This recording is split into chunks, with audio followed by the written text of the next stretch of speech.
EVM hack करून निवडणुकीचा निकाल बदलणं शक्य. अमेरिकी नॅशनल इंटेलिजन्सच्या संचालिका तुलसी गबाड यांचं मोठं वक्तव्य. ईव्हीएमवर शंका उपस्थित करत अमेरिकेमध्ये मतपत्रिकेद्वारेच मतदान करण्याचाही सल्ला. ईव्हीएम हॅक होण्याच्या दाव्यावर सर्वोच्च न्यायालयानं दखल घ्यावी, तर गबाड यांच्या वक्तव्यावरून काँग्रेसची विनंती. तर सरकार आणि निवडणूक आयोगानं ईव्हीएम मुद्द्यावर स्पष्टीकरण देण्याची सुद्धा मागणी. भारतात वापरल्या जाणाऱ्या ईव्हीएम सुरक्षितच, गबाड यांचा दावा. तर भारतीय निवडणूक आयोगाच्या सूत्रांनी हा दावा फेटाळला. इंटरनेट किंवा इन्फ्रारेडशी जोडता येत नसल्यामुळे ईव्हीएम सुरक्षितच, आयोगाचं स्पष्टीकरण.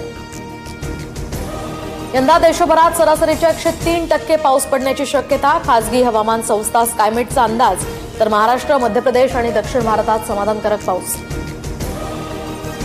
मध्य प्रदेश, उत्तर प्रदेश आणि बिहारसह 17 राज्यांमध्ये पाऊस आणि वादळी वाऱ्याचा इशारा. दरम्यान राजस्थानमध्ये वीज कोसळून दोघांचा मृत्यू. 16 एप्रिलपासून उत्तरेकडील राज्यांमध्ये पुन्हा उष्णतेच्या लाटेचा अंदाज.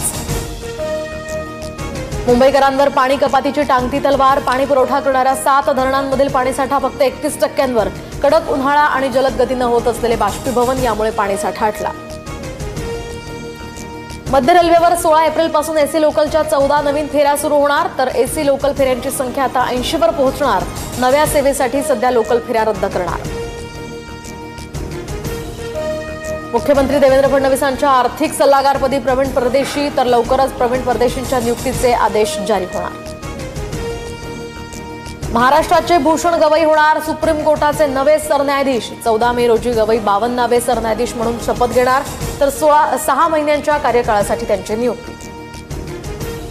पश्चिम बंगालच्या मुर्शिदाबादमध्ये वक्फ सुधारणा विधेयकाविरोधातील आंदोलनात हिंसाचार. 3 जणांचा मृत्यू, 200 जणांना अटक.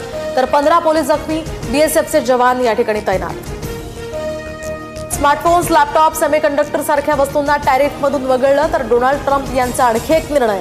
ॲपल आणि सॅमसंगसह अनेक मोठ्या कंपन्यांकडून या निर्णयाचं स्वागत.